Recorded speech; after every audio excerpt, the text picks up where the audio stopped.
First of all, I say thanks a lot. I appreciate the opportunity to be here. I don't know if you know it or not. Some of you do, some of you don't. Former head of the FBI, Los Angeles, California, retired in 1979, March. And shortly after my retirement, I was asked to investigate the Jeffrey R. McDonald case as a private investigator.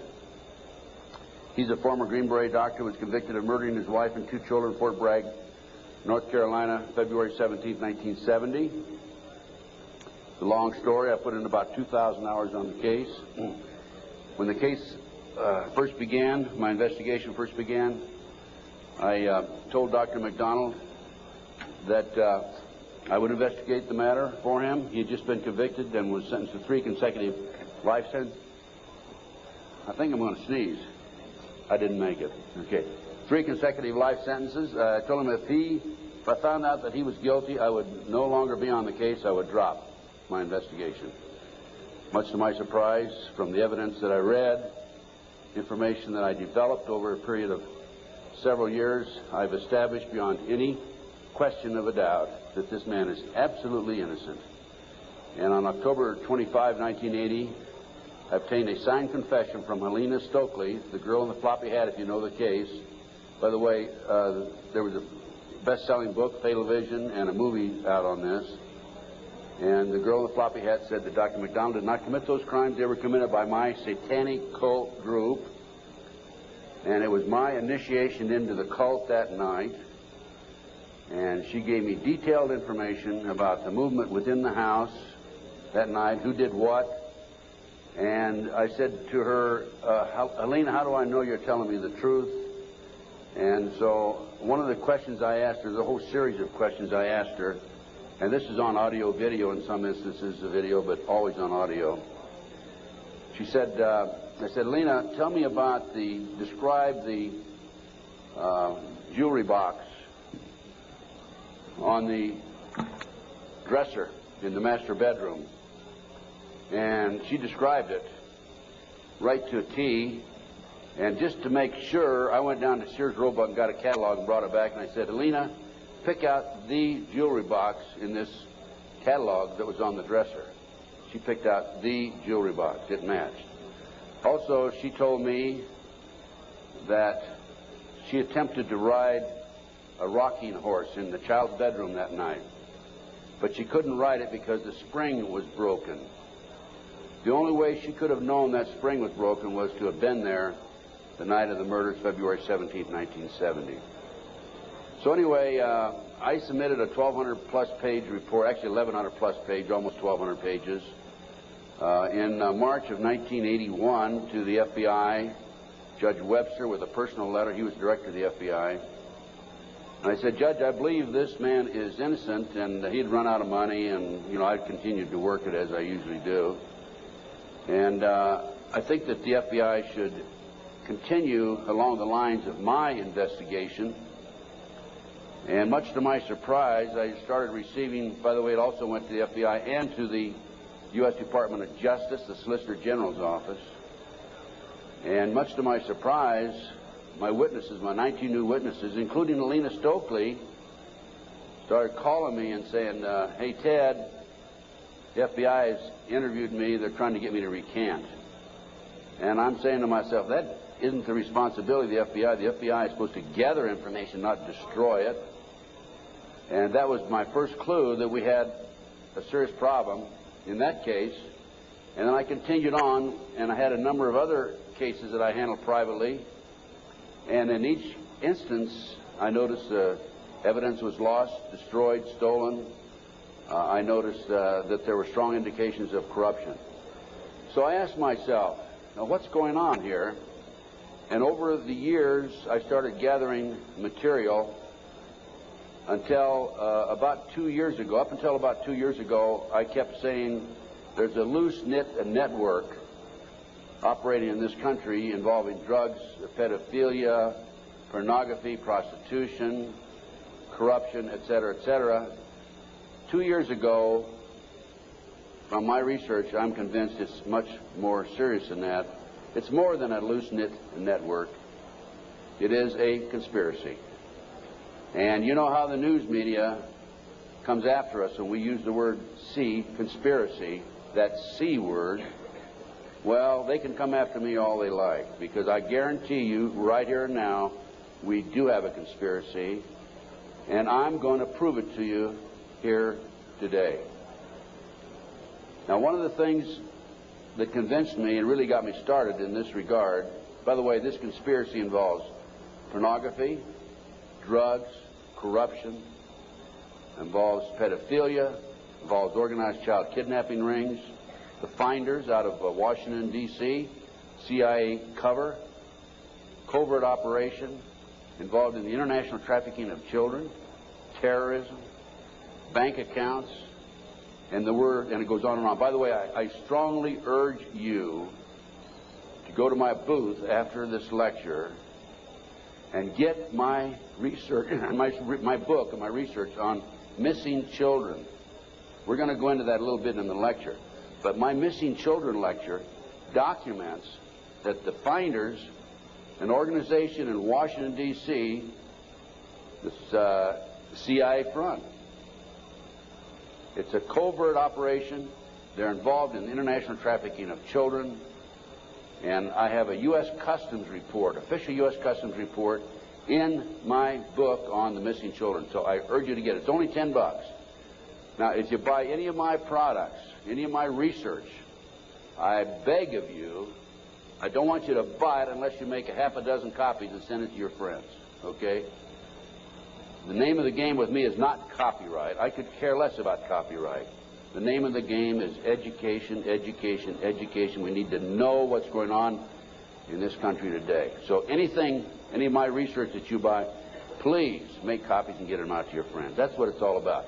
After one of my lectures, here's about 2 years ago, this is why I changed my mind from and using the word Loose-Knit Network to conspiracy. After one of my lectures, a gentleman came up and gave me a book. He said, Ted, in fact, that lecture was specifically on the McDonald case.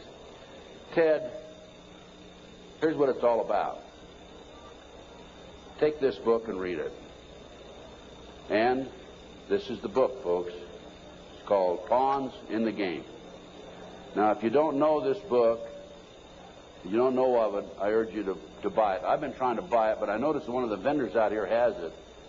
And please, go get the copy of this book. I forget which vendor has it. What? CPA book. Yeah.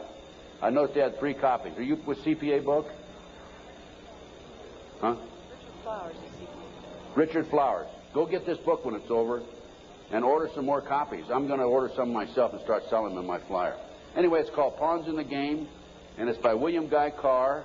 William Guy Carr had the same problem I did. He wanted to know what's going on in America and around the world. He was a Canadian, however, and as a result of his research, he wrote this book.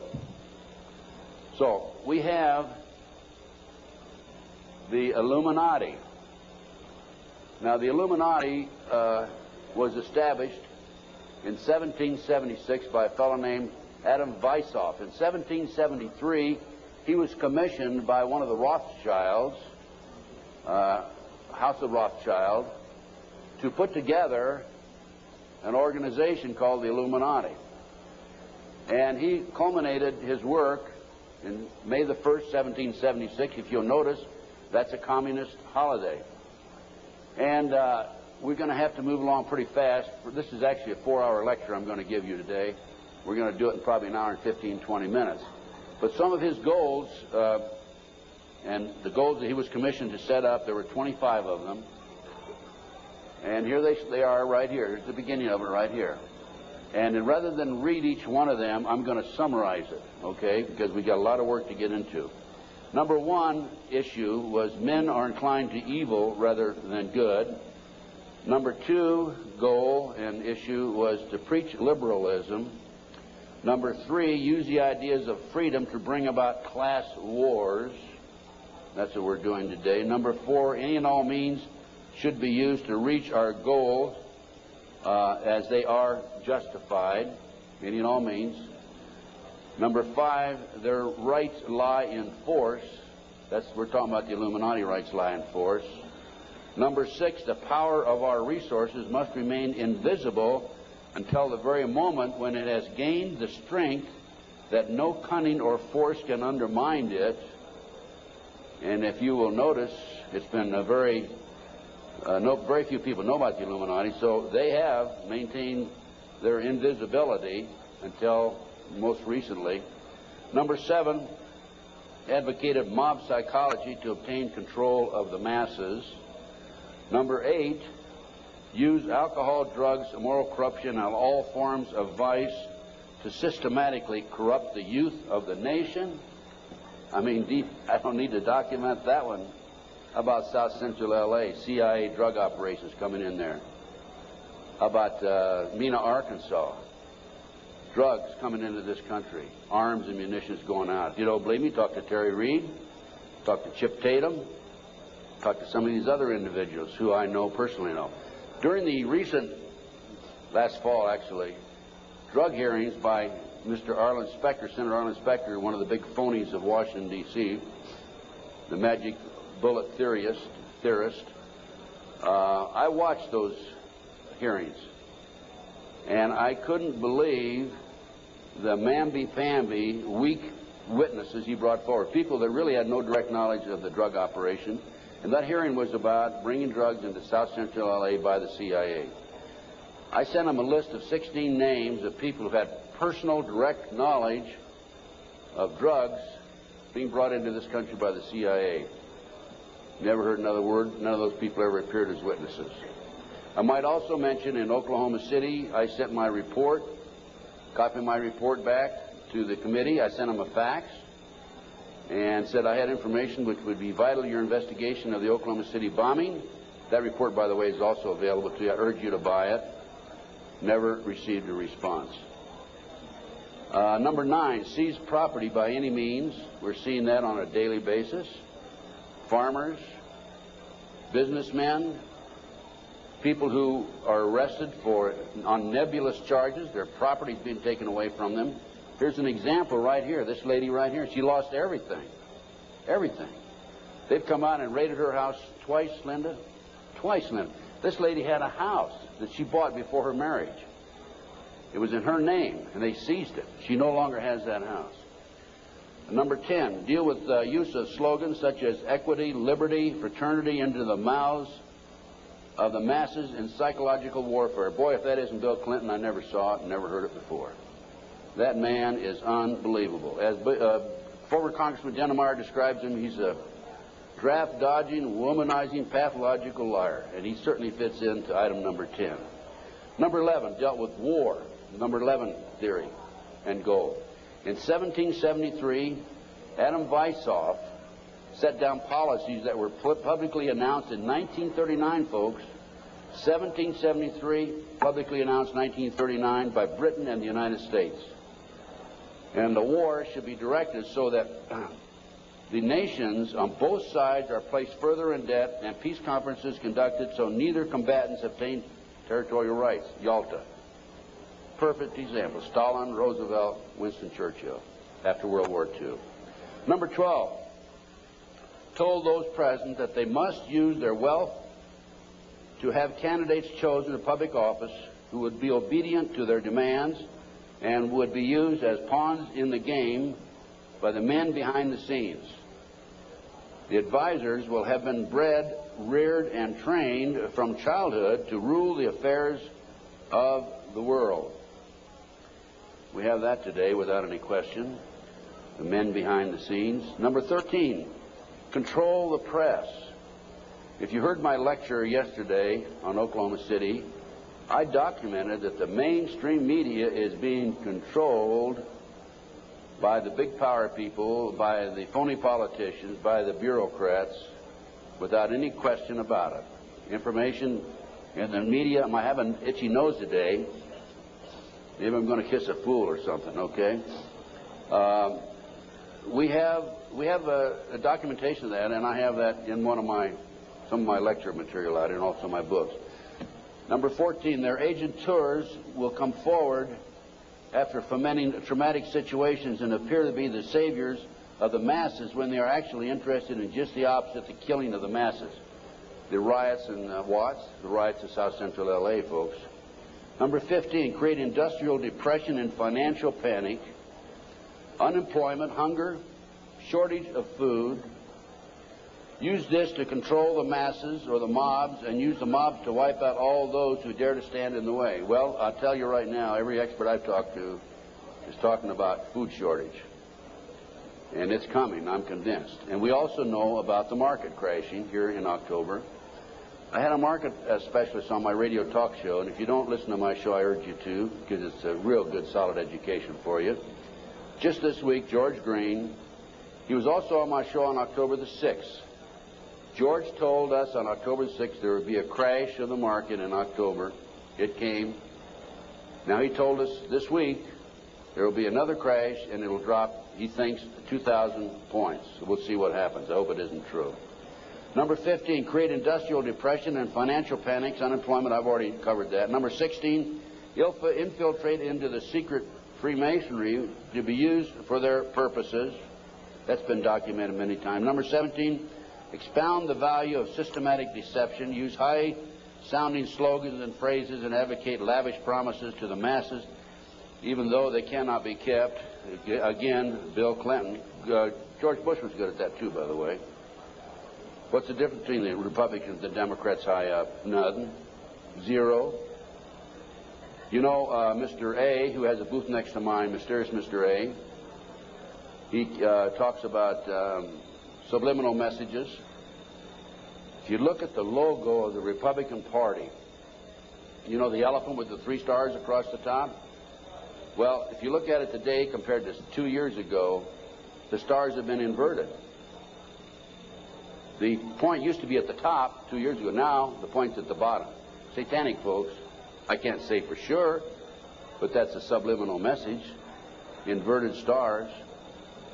Number 18, detail plans for resolution. Discuss the art of street fighting, which is necessary to bring the population to a speedy subjection.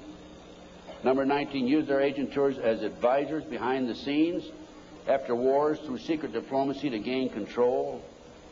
Number 20, establish huge monopolies toward world government control. We're seeing that today, the huge monopolies.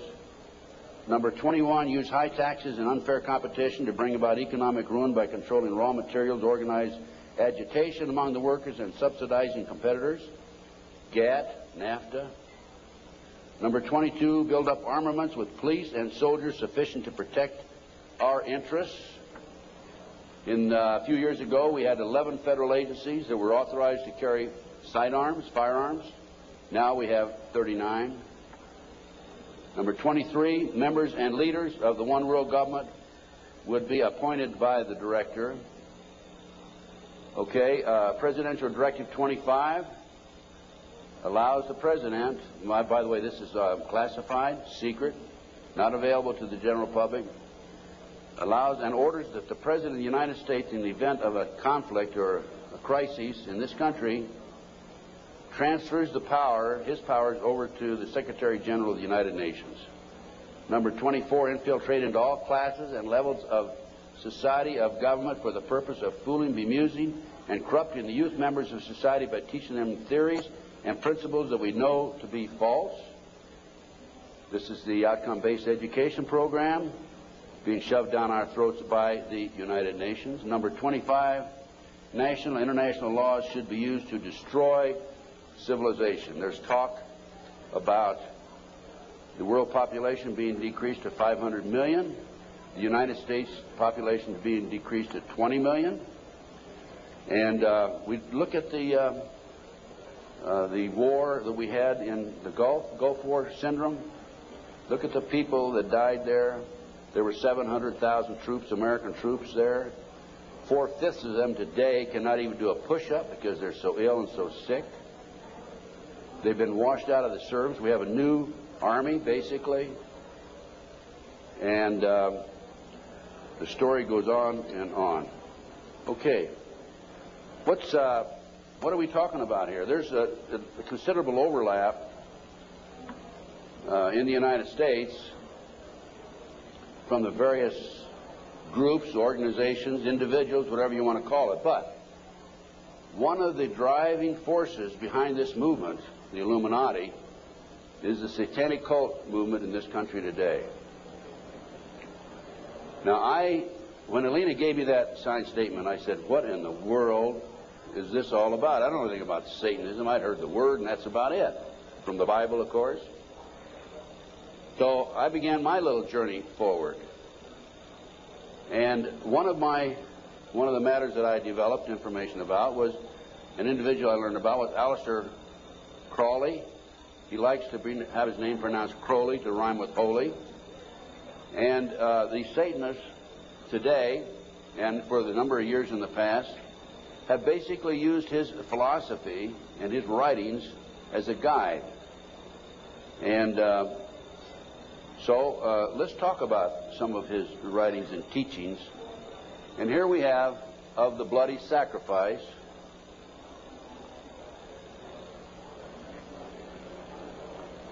And here we have The Blood is the Life. And here on page 94 of his book, it would be unwise to condemn as irrational the practice of those savages who tear the heart and liver from an adversary and devour them while yet warm. In any case, it was the theory of the ancient magicians that any living being is a storehouse of energy varying in quantity according to the size and health of the animal, and in quality according to its mental and moral character. At the death of the animal, this energy is liberated suddenly. The animal should therefore be killed within the circle. We're talking about the satanic circle, or the triangle, as the base may be, so that its energy cannot escape. An animal should be selected whose nature accords with that of the ceremony. Thus, by sacrificing a female lamb, one would not obtain any appreciative quantity of the fierce energy useful to a magician who was invoking Mars. In such a case, a ram would be more suitable, and this ram should be virgin. The whole potential of its original total energy should not have been diminished in any ways. And now listen to this sentence, folks, closely. For the highest spiritual working, one must accordingly choose that victim which contains the greatest and purest force. A male child of perfect innocence and high intelligence is the most satisfactory and suitable system. We're talking about human sacrifices. There are, in my estimation, over 3 million practicing Satanists in America today. Now, how did I come up with those figures? I have informants. I have an informant in South Central L.A., population of 200,000, told me there are 3,000 practicing Satanists in that area. That's where the famous, well-known case, McMartin case on the preschool took place. I have an informant in Lincoln, Nebraska, told me 3,000 practicing Satanists. Lincoln, Nebraska, town of 200,000. South Bay area, Manhattan Beach area, about 200,000. How much time? I get more than an hour today. So just crank up your cameras. Huh? I'm going to take an hour and a half. Okay? I'm going to take every minute I can give to you, folks, because you need to soak this into your brain. Iowa City, Iowa, town of 150,000. 100,000, 1,500 informants. That averages out about 1.5% of the population. Anyway, we're talking about human sacrifice. About 50 to 60,000 individuals are sacrificed every year. There are 8 basic satanic holidays. There are other holidays for the various covens, but there are 8 basic ones that they all honor. Now, one of the practices, this is another book of Aleister Crowley. One of the theories, we talked about human sacrifice, okay, there it is, right in their book. I mean, I didn't invent that. That's there. Another aspect of their religion, if you want to call it religion, by the way, the federal government does recognize the satanic movement as a religion, yet in Linda's case, the word Satanism was brought up by her husband's defense attorney. They sealed the records, have not made it available, and when she writes to her children and says, believe in God, she gets a letter back from these people saying, you can't mention God in your letter to your children. That's just an example, okay? Okay, we're talking here about the 666, that's the beast. That's Aleister Crowley himself. Moreover, the beast 666 advises that all children shall be accustomed from infancy to witness every type of sexual act, as also the process of birth, lest falsehood fog and mystery stupefy their minds, whose error else might thwart and misdirect the growth of their subconscious system of self-symbolism. What we're talking about there is children from birth being exposed to sex. These people, the satanic movement in the world, has set up preschools throughout the world for the purpose of getting their hands on our children. The parents drop them off at 9 in the morning, come back and pick them up at 4, 3, 4, 5 at night. In the meantime, in many of these preschools, the children are exposed to sex from the time of birth. In Linda Wiegand's case, it's exactly what happened. These children have been exposed to sex from the time that her ex-husband got his hands on those babies right up to the present time. And I have a page missing, and I'll have to dig that one up some. I don't know what happened to that page. Maybe the Satanist got it. It may therefore be considered improper as a general rule for your sexual gratification to destroy, deform, or displease any other star. Mutual consent to the act is the condition thereof. It must, of course, be understood that such consent, and we're talking about sex now, is not always explicit. There are cases where seduction or rape may be emancipation or initiation to another. Such acts can only be judged by their result. What they're saying is, it's all right to rape somebody. I mean, if they don't consent, it's all right to rape them because it's for the cause. Let's talk about the McMartin case. In April 1985, authorities went to the McMartin case and looked for tunnels under the school. The children had said that they were taken into tunnels under the school. There was a chamber down there. They were sexually molested. That involved ceremonies, adults with robes, candles, chanting. Adults had no clothes on under their robes. And they were taken up into a tunnel and a triplex, a bathroom trapdoor of the triplex next door. They were taken out in automobiles. We're talking about 2, 3, 4-year-old children, folks, and prostituted in the community. The authorities received this complaint in 1983. They began their investigation. The authorities finally, in 1985, went out and decided to look for the tunnels because they said the children were hallucinating. The children also said that they were taken by air up into a mountainous area where they were exposed to satanic ceremonies based on what they described, and brought back in time for the parent to pick up the kids. So the authorities didn't find anything. We're getting off. Pull those next slides.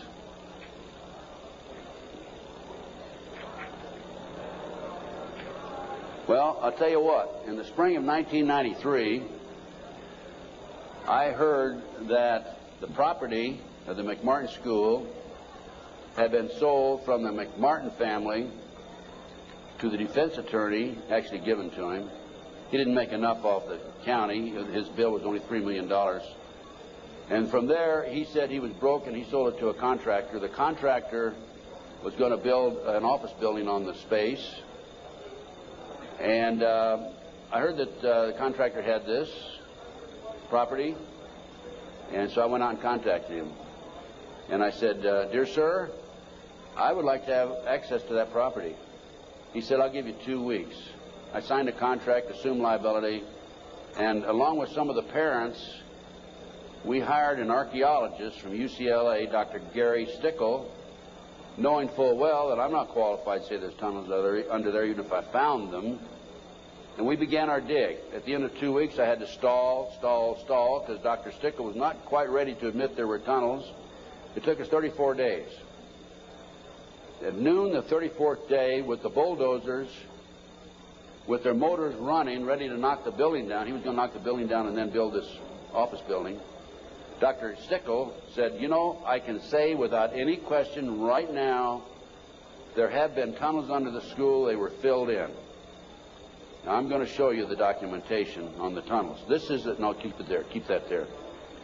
This is the what we found. This is a preliminary report. I have a 186-page scientific report available to you out here if you're interested, by the way. We found a 9-foot wide subterranean entrance under the west wall of dog room. There were 4 classrooms. That was Ray Bucky's room. By the way, Virginia McMartin and Ray Bucky were tried. Virginia, the grandmother, was acquitted. Ray had a hung jury. And we found these tunnels in the middle of the second trial of Ray Bucky. They could have been used to convict him. We called the prosecutor. He sent his investigator out, Mr. Perez. Mr. Perez told me, I don't want you entering in my conversation with the archaeologist. I said, why? He says, you're too argumentative. And I said, well, okay, you go in and talk. I'll just keep my mouth shut. We went in, he talked, and he argued with the archaeologist. Here's an investigator not qualified to talk about tunnels. He said there aren't any tunnels there, and the archaeologist, of course, argued. But anyway, they didn't use that evidence, strong evidence, in the second trial. They ignored it right in the middle of the second trial. I might mention this. The children identified professional football players, professional baseball players, household name actors, actresses, and the son of the leading politician, not a leading politician, the leading politician in Los Angeles as being perpetrators. Okay, we found an avocado tree root cut on both sides of the entrance, and I'll show you this in just a few minutes. The entrance of the tunnel, as I said, it was 9 feet across the top, and on one side was a live avocado root, on the other side was a dead avocado root. They had to cut that out. We have this, by the way.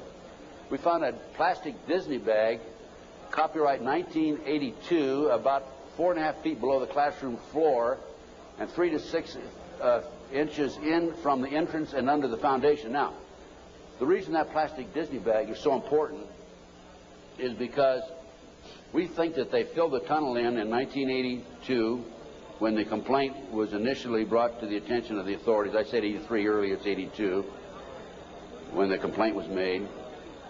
And when they filled it in, the plastic Disney bag somehow or other flew in there as they were filling it in, and nobody noticed it. Now, who says there is no God, right?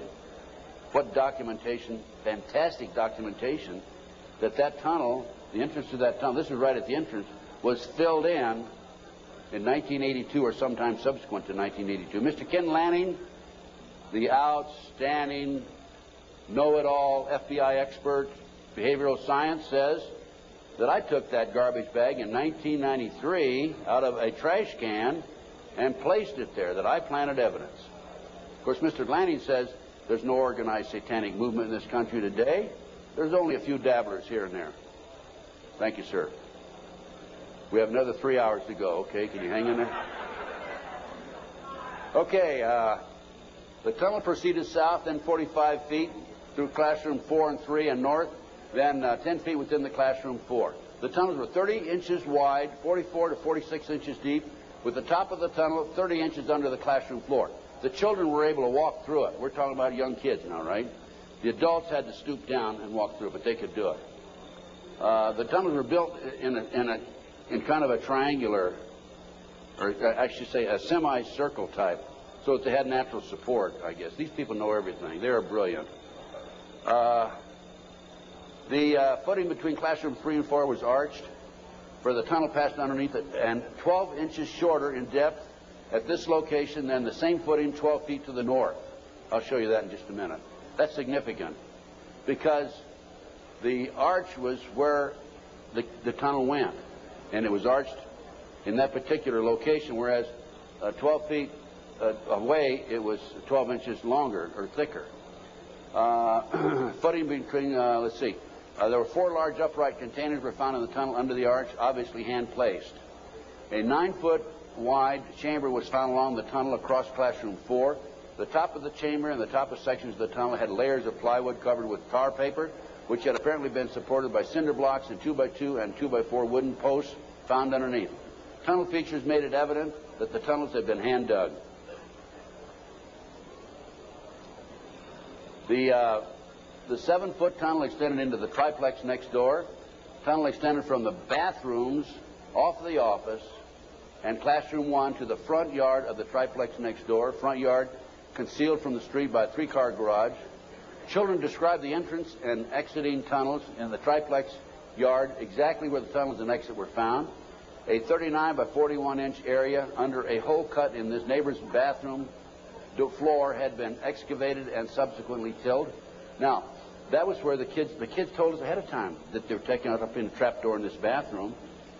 And there was a crawl space in the house about like this, and we got one of our skinny archaeologists to go in there, take pictures. The bathtub protruded underneath the floor of the bathroom.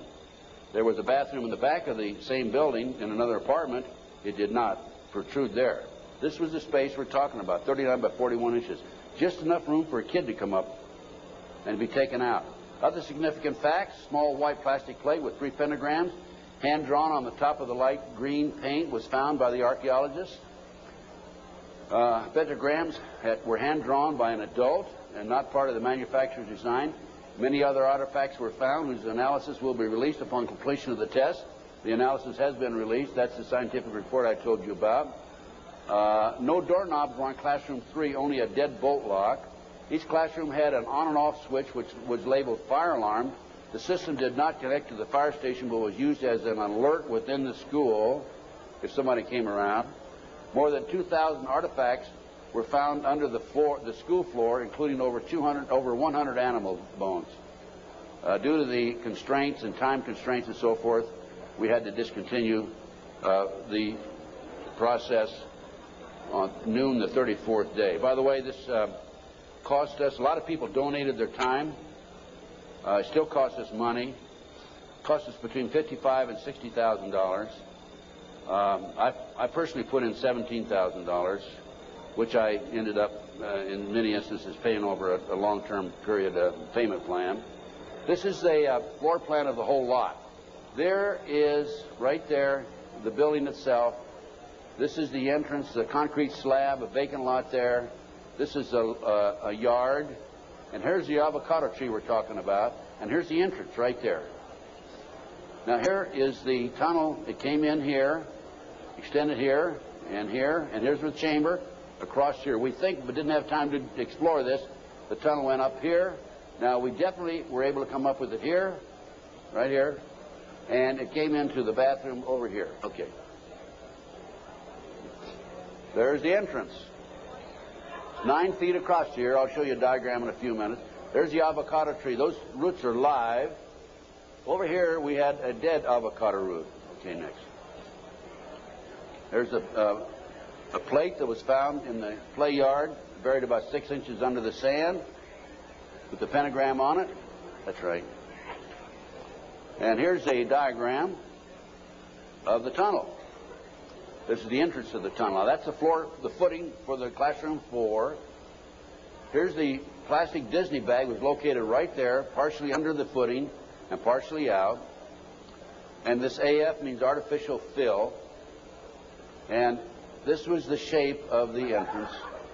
Okay.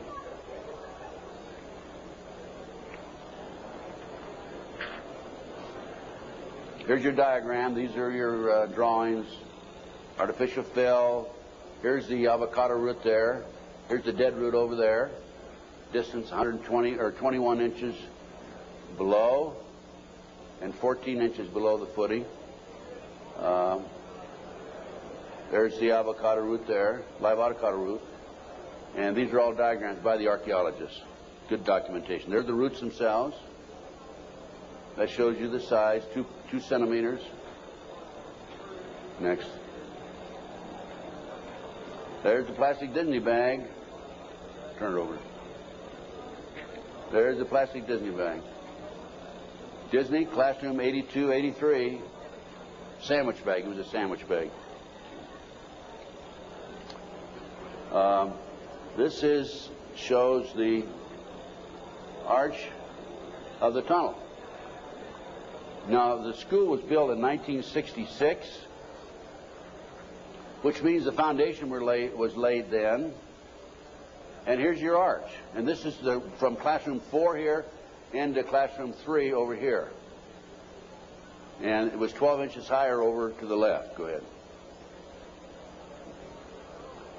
There's yours truly looking up. This was in classroom 4, as I recall, and this is where the tunnel extended, right along here. Now, the reason the tunnel's been filled in, you have to understand that, and the reason the archaeologists could say that they were filled in is because the texture of the dirt that had been filled in was different than the natural texture. Okay. Just turn it off for a minute. In addition to the tunnels,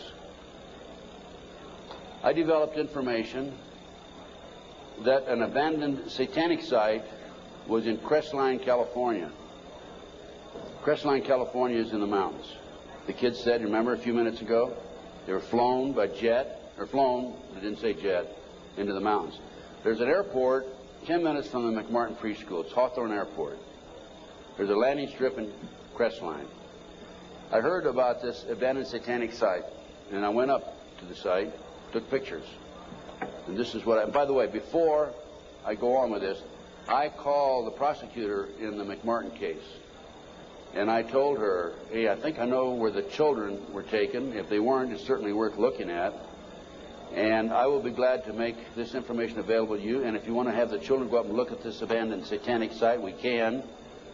She said, we're not interested. They weren't interested in hardcore evidence, the tunnel. They weren't interested in this abandoned satanic site. Go ahead.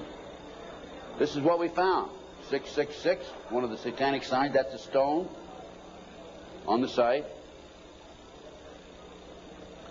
The house had been up here. The day after the McMartin case broke in the news, the house burned to the ground. And it was here. The street's on the other side of the hill. You cannot see the site, this area down in here, from the street. You have to go in, would have to go in through the house and come down. And this, you can see it's quite elaborate. There's my associate, Judy Hansen, who works with me in L.A. And next. This is looking at the opposite direction of the picture we just took. And you can see there's San Bernardino down in there. And you can see that on the side of a mountain like that, nobody's going to find it unless you fly over with a helicopter. That's probably an altar, flattened stone. Also an altar, another altar that had been broken. This is, of course, you recognize the star. Now, this is a satanic symbol. Put the next one up. Hold the first one. There it is right there. Put the first one back on. Now overlay them. Turn it around that way. Okay, any question about that, folks? No. Well, let's read what that says.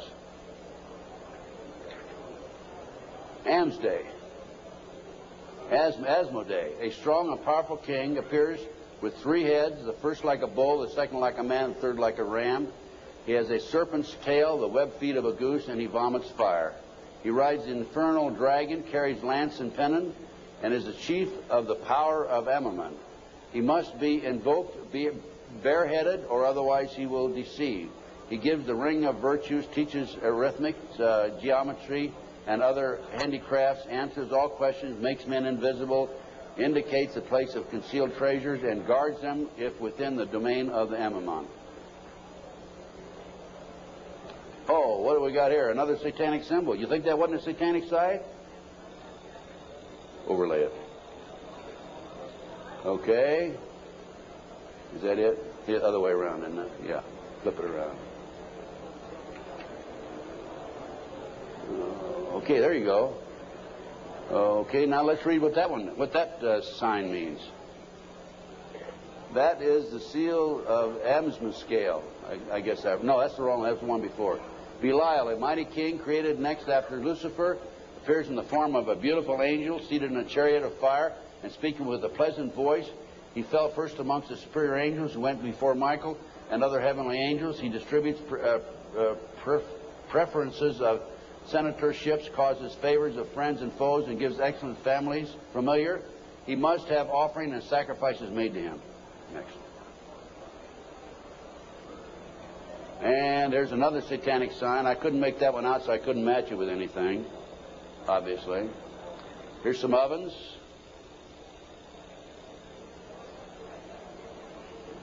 That was a large circle with a number of signs in it, a lot of writing. We couldn't get up high enough that we could take a good picture of it. Next. And let's put that back a minute. That's another case. Okay, nothing came of that. Nobody was interested in an abandoned satanic site, even though it appears to have been related to the McMartin case. I have to say that I was very disappointed. We gathered this evidence privately. The police don't have the capability of doing so. Too many high-pressure people involved. Too many prominent individuals involved. So that's just an overview of the McMartin case, folks. No question in my mind that it was a satanic operation.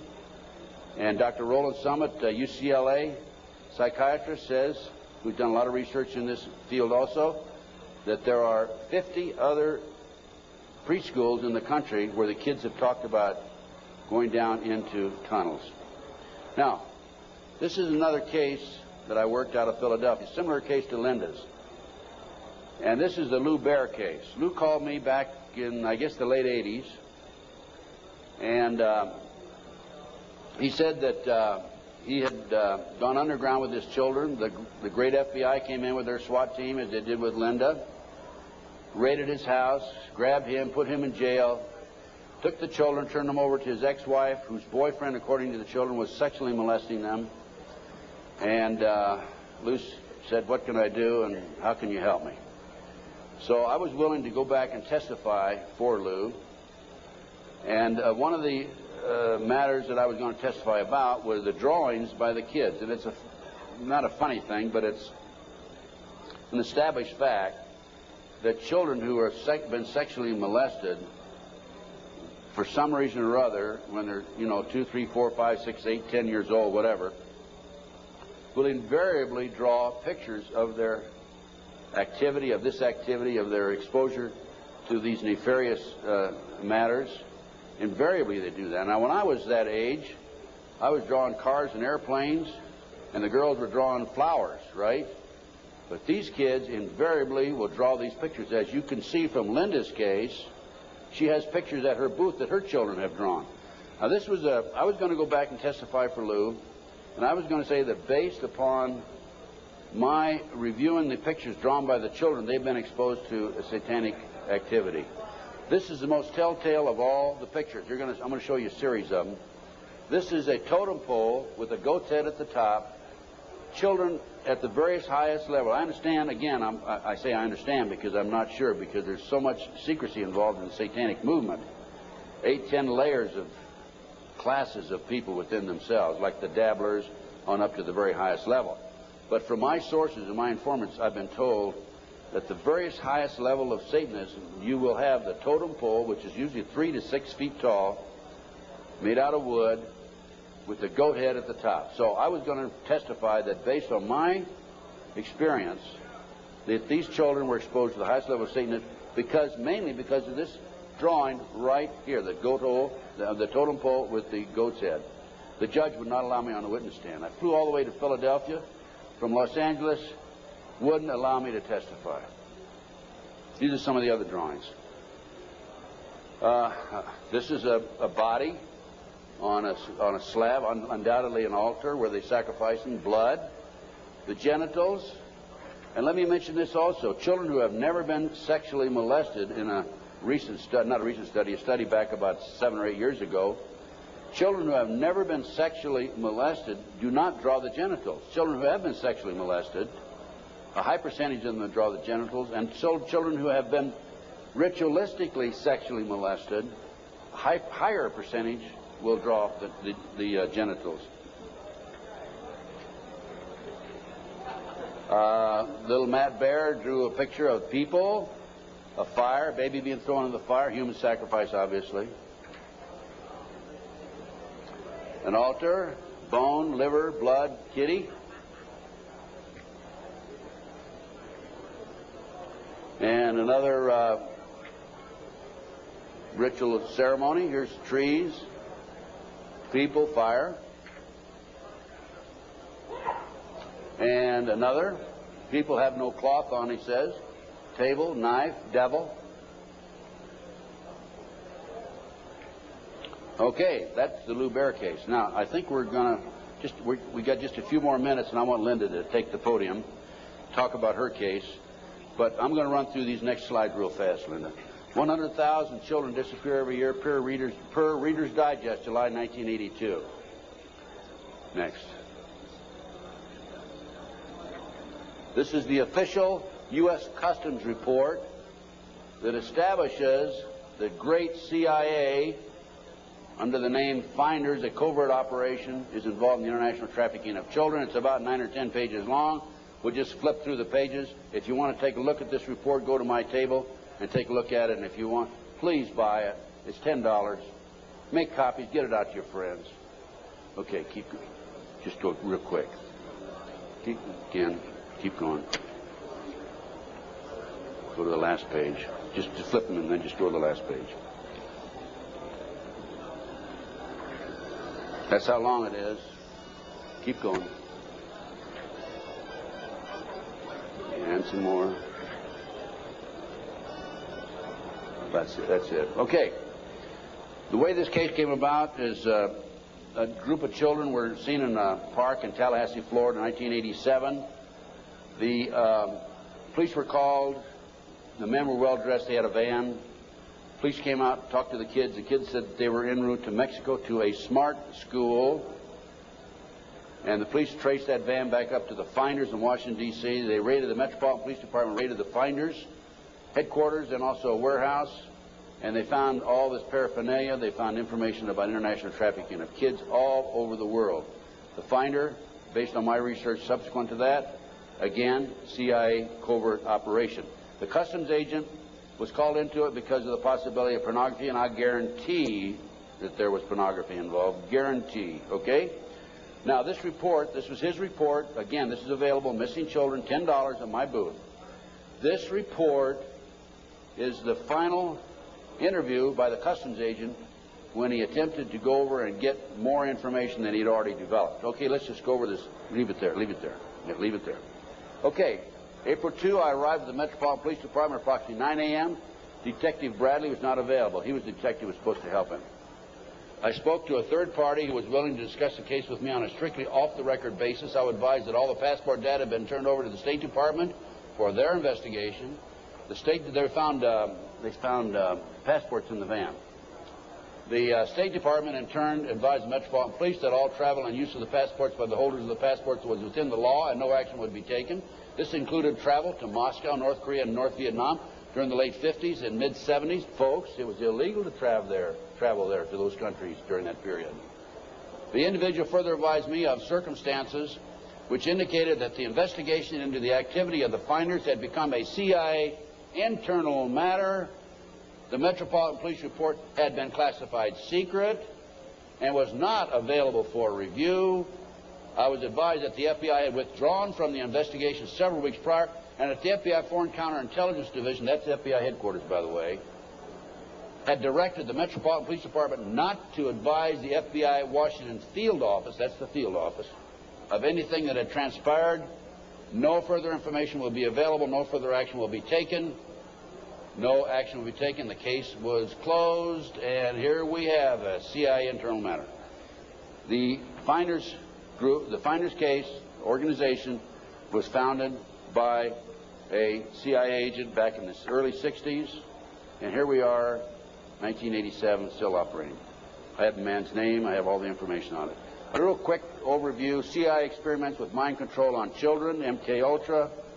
This is an outstanding article. It's available in that same report. Just flip the pages. Keep going. Okay, folks, I'm going to turn the podium over to Linda Wiegand. We have about another 15, 20 minutes, I believe. And Linda's going to talk about her case. This is one of the most classic examples of corruption I have ever seen. And believe me, you can tell from my lecture that I've seen some pretty awful examples of corruption. Go on from there. Linda Wiegand, my friend, God bless her. She's a fighter.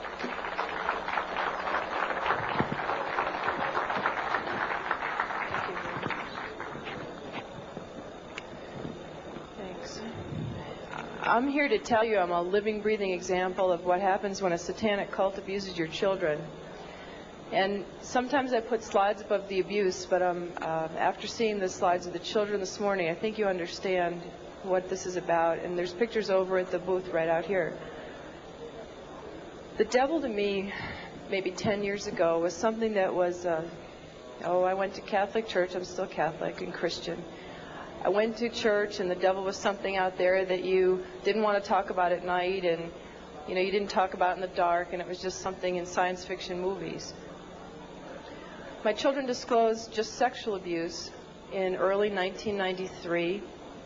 They were masturbating. They were pulling their pants down at the supermarket.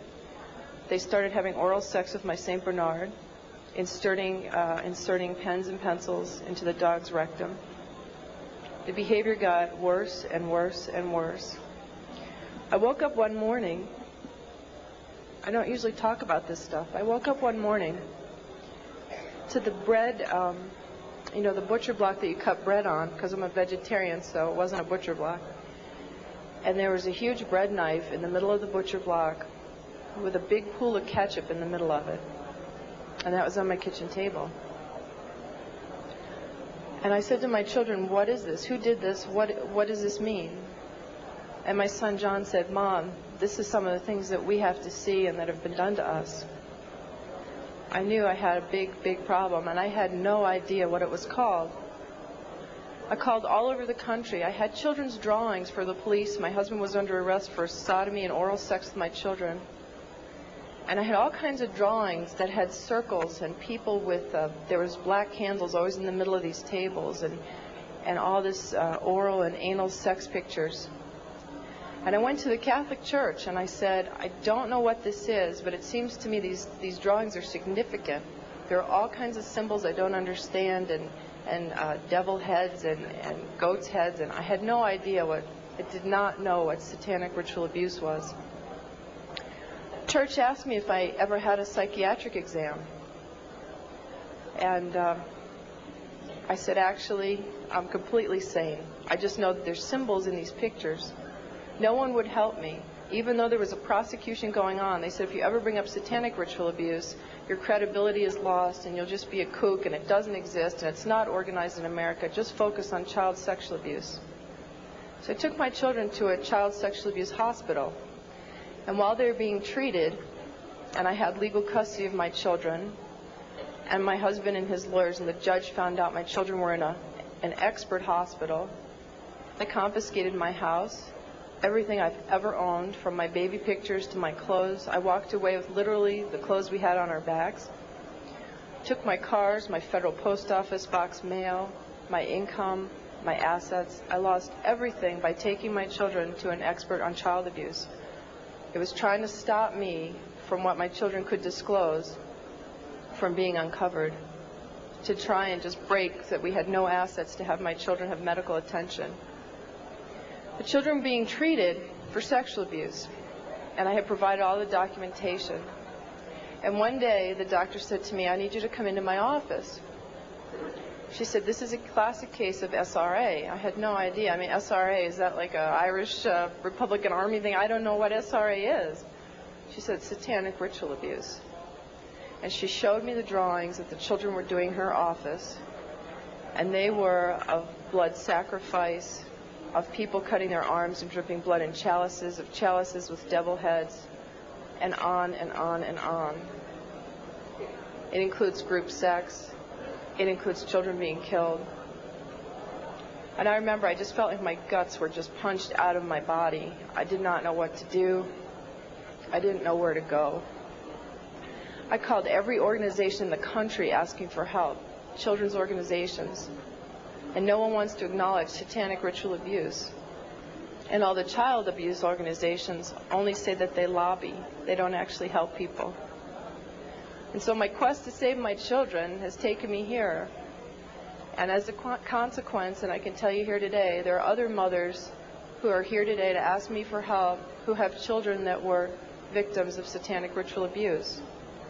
And it's really hard for me because I'm only one person, and my life has been annihilated, although I have to say it's being rebuilt for the better. But John and Ben, my boys, are 11 and 8, and have lived for 15 or 16 months in the home of a satanic abuser who has been documented as a member of a cult, who 25 people and the state's attorney in Connecticut are investigating and have substantiated sexual abuse and the cult. And yet the governor and no one has been acting to protect my children. So it makes me wonder just how high this goes. But I'll tell you a story about a little boy that affected my life, and I guess it's besides John and Ben, who I always think about and who I want to stop this from ever happening to another child again. I heard a story about a little 8-year-old boy. His mom had taken him to protect him, and they were found. And I had been underground for 3 years, by the way. The mother and this little boy were found. The little boy was taken to a basement. He was crucified alive. First he was skinned. When they torture the children, it causes a physical reaction of the endomorphins in your body to just increase because of the terror and the pain. So when the Satanists drink the blood, they actually get like a chemical, a high, like a drug high from the blood of a tortured victim. And this little boy was found in the basement dead, with no blood, skinned alive and crucified. This cannot happen to any more children. I can't do it alone. My children are there. It's really hard. I need each one of you to know this is not a fairy tale. This is not something out of science fiction. I was a mom who ran a charity and baked oatmeal cookies for my kids. And because my children are victims, I have to stand here and I have to tell you these horrible stories. And I could tell them all day and all night because both Ted and I get letters and calls for people begging for help all over the country right now. And the only way we can help them is to help save John and Ben first, set the precedence. We will not tolerate this anymore, not only to the children, but to our own lives. And we will not tolerate this. We must stand together. And I ask you to please, especially prayer and donations and letters, and help me save John and Ben. And then the rest of us are forming a task force to go around the country and start saving everybody else. Thank you very much.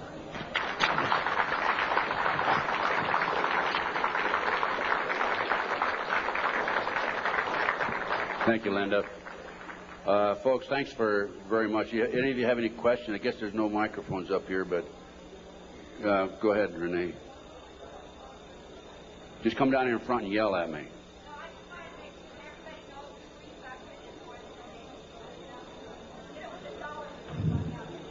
It's immediately behind this curtain on the left, and if you can just go put a few dollars in the basket there, it'll help. What we have now is we have a team of investigators organized in Connecticut. Many of them are working on a voluntary basis. Some are charging a minimal amount, the discount rate.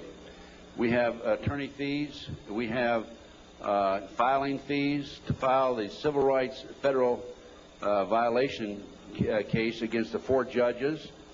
And the state of Connecticut, which was filed here about 10 days ago, cost us $1,000.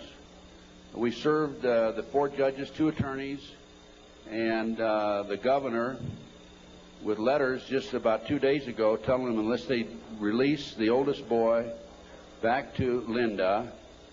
By the way, this boy is not the biological son of the ex-husband. He never adopted this child. Unless they release this child back, we're going to file criminal felony charges against the judges and the governor and others in the state of Connecticut. And we're not kidding. We're going to do it, okay?